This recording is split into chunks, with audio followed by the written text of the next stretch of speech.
चतुर्थी की पूजन में जो आप आखा दाना रखते हो, गेहूं वगैरह कुछ भी जो भी रखते हो, उसकी बड़ी महत्वता होती है महाराज। यहाँ तक कहा गया है, चतुर्थी की कथा तो आप लोग पढ़ते होंगे, जो लोग पढ़ते हैं उनको मालूम होगा। चतुर्थी की कथा में लिखा है, चौथ माता के व्रत में वर्णन किया गया है कि वो आखा दाना जो रखा जाता है, मान लो कोई जरूरी काम होता है तभी आखा दाना को रखा जाता है, संभाल के रखते हैं कि हम इस काम के लिए जा रहे हैं और हमारा ये कार्य सफल होना चाहिए।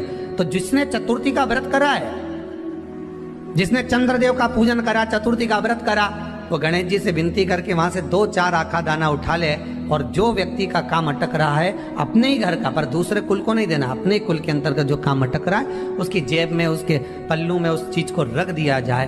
तो चतुर्थी जो अगली आती है, जैसे आप महीने की करते हो तो महीने की, और आप जैसे करते हो कि 4 अलग बड़ी बड़ी चतुर्थी करते हो, तो उसके अनुसार आपका कार्य सिद्ध होता ही है। उस आखे दाने का इतना महत्व होता है क्योंकि चतुर्थी का व्रत करने वाली माता जब व्रत करती है तो स्वयं चतुर्थी की कथा में लिखा हुआ है कि पार्वती जी गणेश जी से चतुर्थी की कथा बचवाती।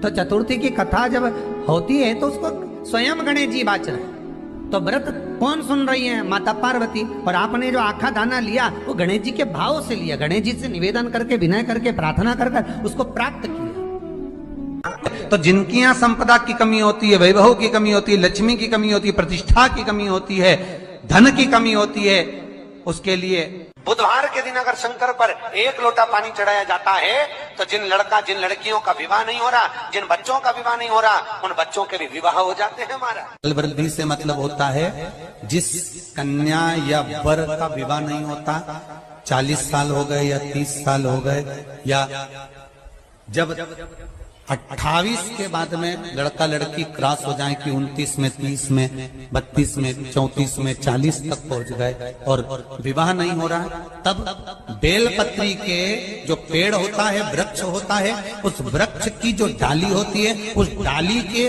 मनकों से जो माला बनती है, बाजार में भी मिल जाती है बेल की माला, उस माला को भगवान शंकर को समर्पित कर कर बेलपत्री के वृक्ष के नीचे बैठ कर भगवान शंकर का पंचाक्षर मंत्र का जाप करना है। कौन सा मंत्र है?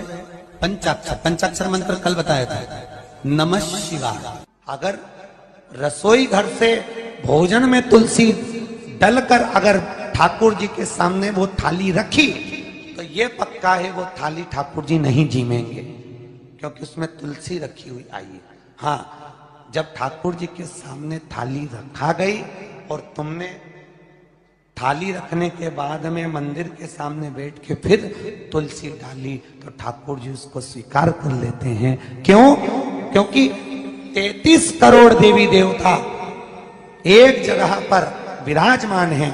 जब हम थाली रखते हैं, प्रथम देव उस भाग को ग्रहण कर ले। जब तक तुलसी डालते हैं, प्रथम देव अपनी दृष्टि हटा लेते हैं। समय होता है, एक टाइम होता है, एक पल होता है, एक घड़ी होती है कि गणेश जी महाराज हमारे घर में आ गए। गणेश जी की सबसे पहली जो आरती हो, उस आरती के समय पर अगर धूप बत्ती जलाई जाए या गोबरी को जलाकर उसमें गूगल छोड़ी जाए और गूगल छोड़ने के बाद गणेश जी का नाम ध्रुम वर्ण कह दिया जाए तो गणेश जी को तुम्हारे घर की पूजा स्वीकार करना पड़ती है। बस वो समय हम जानते, हम तो बस उतना जानते हैं कि शिव महापुराण में लिखा और मुद्गल पुराण में लिखा, गणेश पुराण में लिखा, गणेश जी का एक नाम होता है ध्रुम वर्ण। क्या नाम है?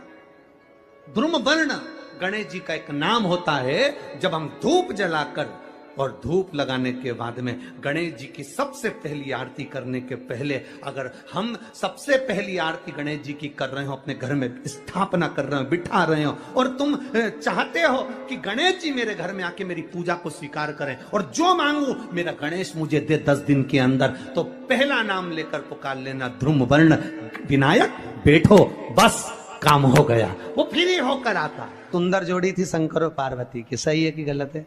कभी नहीं झगड़ते थे। इसलिए पृथ्वी पर ना तो लक्ष्मी जी के व्रत हैं, ना ब्रह्माणी के व्रत हैं, ना इंद्राणी के व्रत हैं। अगर पूरी पृथ्वी पर सबसे ज्यादा व्रत किसके हैं? माता पार्वती। तीज का व्रत किसका? पार्वती का। चतुर्थी का व्रत किसका? पार्वती का। चौथ का व्रत किसका? पार्वती का। छठ का व्रत किसका? पार्वती का। जितने व्रत है सब माता पार्वती। गणेश जी मैया को प्रसन्न करने के लिए अष्ट रूप में धारण करते हैं। 8 रूप भगवान गणेश जी ने धारण किए। एक मयूरेश्वर गणेश, दूसरा सिद्धि विनायक, तीसरा बल्लालेश्वर, फिर वरद विनायक, फिर चिंतामणि, फिर गिरजात्मज, फिर भगवान गणेश विघ्नेश्वर अष्ट विनायक, फिर महागणपति। ऐसे गणेश जी के अष्ट नाम हुए। उस समय तिजोरी के अंदर जो गणेश की प्रतिमा रखी जाती है किस नाम से रखी जाती है? तो तिजोरी में हम जो गणेश की प्रतिमा रखते हैं वो वरद विनायक के नाम से रखते हैं। कौन सा गणेश? वरद। वरद विनायक के नाम से तिजोरी में गणेश रखते हैं। और वरद विनायक के नाम से गणेश जी तिजोरी में रखाते हैं। आपको कथा में कहा था, घर में सीधी सूंड का गणेश और व्यापार व्यवसाय ऑफिस में उल्टी सूंड का गणेश होना चाहिए। वरद विनायक को तिजोरी में। जब मकान का गृह प्रवेश होता है तो गणेश जी की पूजन जो दरवाजे पर करी जाती है उसे सिद्धि विनायक गणेश कहते हैं। कौन सा गणेश? सिद्धि विनायक। जब हम घर में शुभ कार्य हो, बंदरवाल लगाएं, कोई दरवाजे पर शुभ लाभ लगाएं या स्वस्तिक बनाएं या माताएं दरवाजे पर रंगोली डाले तो उसी समय पर सिद्धि विनायक के नाम से रंगोली डालना चाहिए। तो घर में लक्ष्मी बढ़ती है, सिद्धता बढ़ती है। याद रखिए, कभी भी गणेश जी को, मिट्टी के गणेश जी लाते हो भादो महीने में, तो विसर्जन करो तो विसर्जन के समय पर 2 बिंदी, एक कंकु की एक हल्दी की, दीवार पर जरूर लगा देना चाहिए। क्यों? क्योंकि गणेश जी हमारे यहाँ आते हैं तो रिद्धि सिद्धि के साथ आते हैं। पर जब गणेश जी जाते हैं, अगर हम बिंदी नहीं लगाते हैं तो गणेश जी अपनी रिद्धि सिद्धि को साथ में लेकर चले जाते हैं। पति के साथ पत्नी वापिस चली जाती है। जब हम बिंदी लगाते हैं तो उसका मतलब होता है कि हमारे घर की बहू हमारे घर में रहे, बेटा भले भ्रमण के लिए जाए। तो गणेश जी जाते हैं, रिद्धि सिद्धि घर में रह जाती है। इसलिए रिद्धि सिद्धि को घर में रखने के लिए 2 बिंदी लगाना चाहिए, एक कुंकू की, एक हल्दी। रिद्धि सिद्धि। गणेश जी की प्रियता है दुर्वा। क्या प्रियता है? दुर्वा। कितनी दुर्वा गणेश जी को समर्पित करी जाती है? मात्र 5। कितनी? आज के जमाने में लोग गट्ठा बनाकर चढ़ा दें, वो अपनी जगह पर। 5 दुर्वा पंचम इंद्रियों को वश में करने के लिए और भगवान के 5 जो स्वरूप हैं उनको अपने भीतर उतारने के लिए 5 दुर्वा। और दुर्वा में भी 3 गांठ। जब दुर्वा समर्पित करी जाती है तो उसमें नीचे दुर्वा की डंडी पर गांठ रहती है, 3 छोटी छोटी गांठें होना चाहिए। चतुर्थी का जो व्रत करने वाली होती हैं, जो चतुर्थी का पूजन करने वाली होती हैं, उनके भीतर का एक भाव होता है कि जैसे ही शाम का समय आए चंद्रदेव का पूजन करें। चंद्र जब प्रकट हो जाए, कलश भर लिया, उसके नीचे आखा दाना रख दिया, चावल गेहूं जो भी आप रखते हो पूजन के लिए, ऊपर पात्र आदि रख दिया, जलाशय, फिर अपन ने घी का दिया लगाकर पूजन भी कर ली। तो जो चतुर्थी का पूजन करने वाली होती है, जो चतुर्थी का नियम व्रत धारण करने वाली होती है, बड़ी बड़ी चतुर्थियां करती हैं या उसका नियम धारण करती हैं, तो चतुर्थी का जो पूजन करती है वो किस चीज के लिए होता है? केवल संतान, पुत्र, परिवार, हमारा कुटुंब, हम जिस कुल में हैं, हमारा कुल वैभव की ओर बढ़े, संपदा की ओर बढ़े और उसकी आयु बढ़े, उसकी आयु बढ़े, वैभव बढ़े। बहुत ध्यान दीजिएगा महाराज। चतुर्थी की पूजन में जो आप आखा दाना रखते हो, गेहूं वगैरह कुछ भी जो रखते हो, उसकी बड़ी महत्वता होती है महाराज। यहां तक कहा गया है, चतुर्थी की कथा तो आप लोग पढ़ते होंगे, जो लोग पढ़ते हैं उनको मालूम होगा। चतुर्थी की कथा में लिखा है, चौथ माता के व्रत में वर्णन किया गया है कि वो आखा दाना जो रखा जाता है, मान लो कोई जरूरी काम होता है तभी आखा दाना को रखा जाता है, संभाल के रखते हैं कि हम इस काम के लिए जा रहे हैं और हमारा ये कार्य सफल होना चाहिए। तो जिसने चतुर्थी का व्रत करा है, जिसने चंद्रदेव का पूजन करा, चतुर्थी का व्रत करा, वो गणेश जी से विनती करके वहां से 2-4 आखा दाना उठा ले और जो व्यक्ति का काम अटक रहा है अपने ही घर का, पर दूसरे कुल को नहीं देना, अपने ही कुल के अंतर्गत जो काम अटक रहा है उसकी जेब में, उसके पन्नू में उस चीज को रख दिया जाए।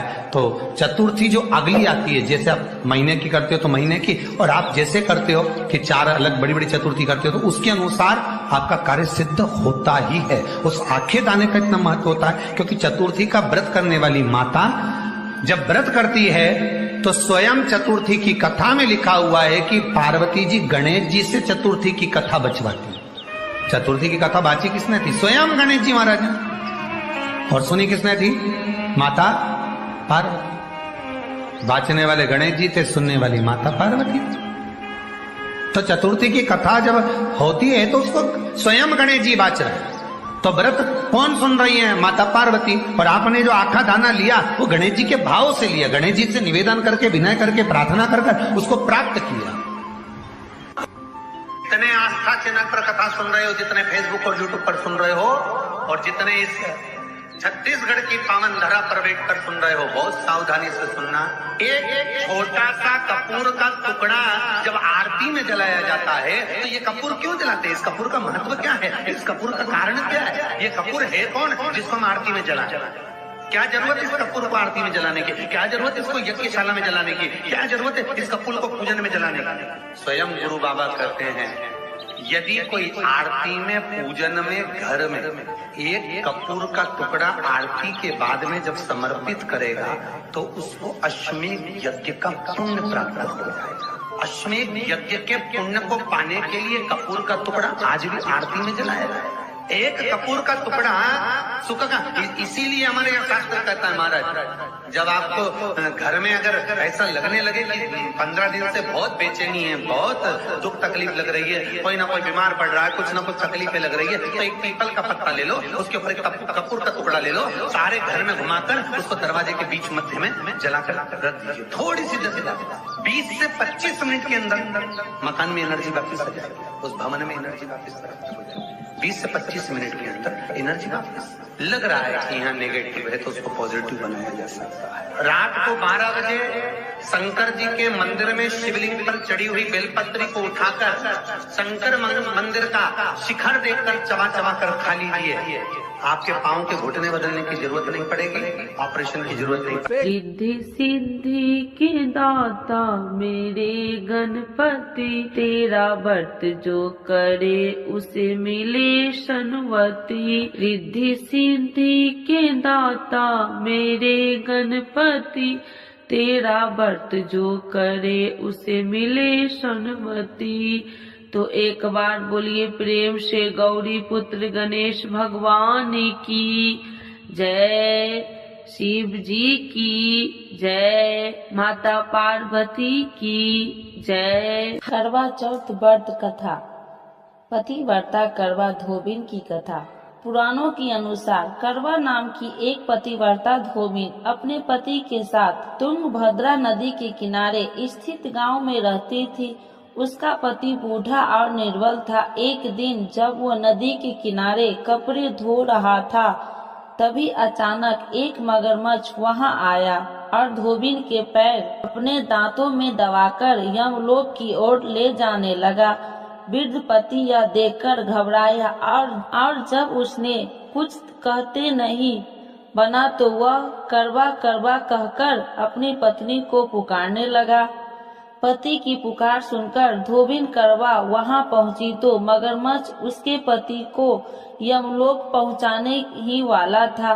तब करवा ने मगर को कच्चे धागे से बांध दिया और मगरमच्छ को लेकर यमराज के द्वार पहुंची। उसने यमराज से अपने पति की रक्षा करने की गुहार लगाई और बोली, हे भगवान, मगरमच्छ मेरे पति को पैर पकड़कर लिए है। आप मगरमच्छ को इस अपराध को दंड स्वरूप नरक भेज दे। करवा की पुकार सुन यमराज ने कहा, अभी मगर की आयु शेष है, मैं उसे अभी यमलोक नहीं भेज सकता। इस पर करवा ने कहा, अगर आपने मेरे पति को बचाने में मेरी सहायता नहीं की तो मैं आपको श्राप दूंगी और नष्ट कर दूंगी। करवा का साहस देखकर यमराज भी डर गए और मगर को यमपुरी भेज दिया। साथ ही करवा के पति को दीर्घायु होने का वरदान दिया। तब से कार्तिक कृष्ण चतुर्थी को करवा चौथ का प्रचलन आया है, जिसे इस आधुनिक युग में महिलाएं अपनी पूरी भक्ति भाव के साथ करती है और भगवान से अपने पति की लंबी उम्र की कामना करती है। दूसरी कहानी, साहूकार के 7 लड़के और 1 लड़की की कहानी। श्री गणेशाय नमः। एक साहूकार के 7 लड़के और 1 लड़की थी। एक बार कार्तिक मास की कृष्ण पक्ष चतुर्थी तिथि को सेठानी सहित उसकी 7 बहुएं और उसकी बेटी ने भी करवा चौथ का व्रत रखा। रात्रि के समय जब साहूकार के सभी लड़के भोजन करने बैठे तो उन्होंने अपनी बहन से भी भोजन करने को कहा। इस पर बहन ने कहा, भाई अभी चांद नहीं निकला है, चांद निकलने पर उसे अर्घ देकर ही मैं आज भोजन करूंगी।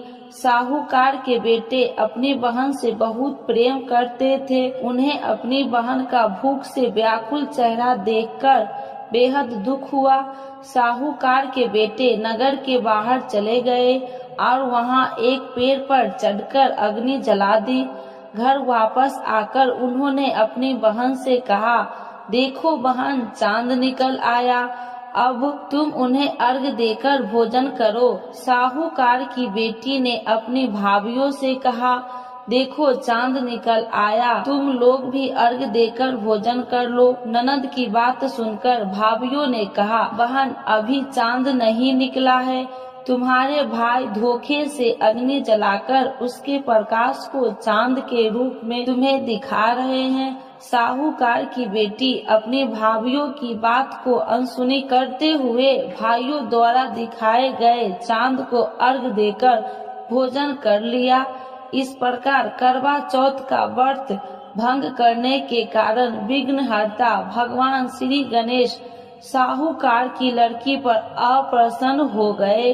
गणेश जी की अप्रसन्नता के कारण उस पर लड़की का पति बीमार पड़ गया। घर में बचा हुआ सारा धन उसकी बीमारी में लग गया। साहूकार की बेटी को जब अपने पति के किए हुए दोषों को पता लगा तो उसे बहुत पश्चाताप हुआ। उसने गणेश जी से क्षमा प्रार्थना की और फिर से विधि विधान पूर्वक चतुर्थी व्रत शुरू कर दिया। उसने उपस्थित सभी लोगों का श्रद्धा अनुसार आदर किया और उनसे आशीर्वाद ग्रहण किया। इस प्रकार उस लड़की के श्रद्धा भक्ति को देखकर एक दंत भगवान श्री गणेश जी उस पर प्रसन्न हो गए। उसके पति को जीवन दान प्रदान किया, उसे सभी प्रकार के रोगों से मुक्त करके धन संपत्ति और वैभव से युक्त कर दिया।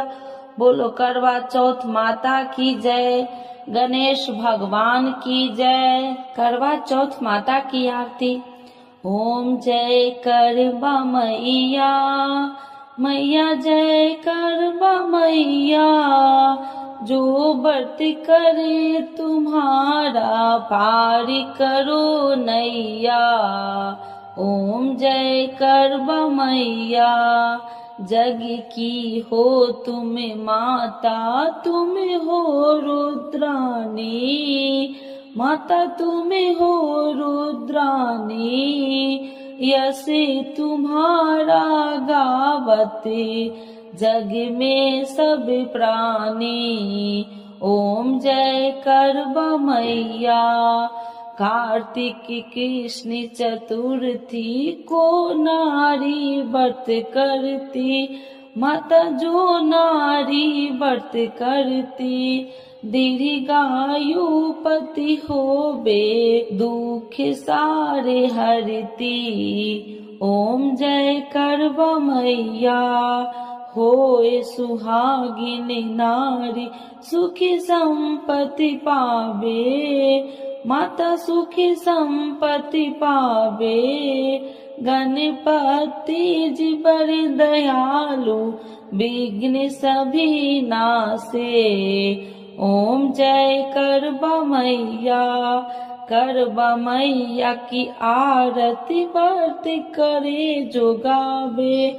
माता व्रत करे जो गावे, व्रत हो जाता पूर्ण सब विधि सुख पावे। ओम जय करबा मैया, माता जय करबा मैया।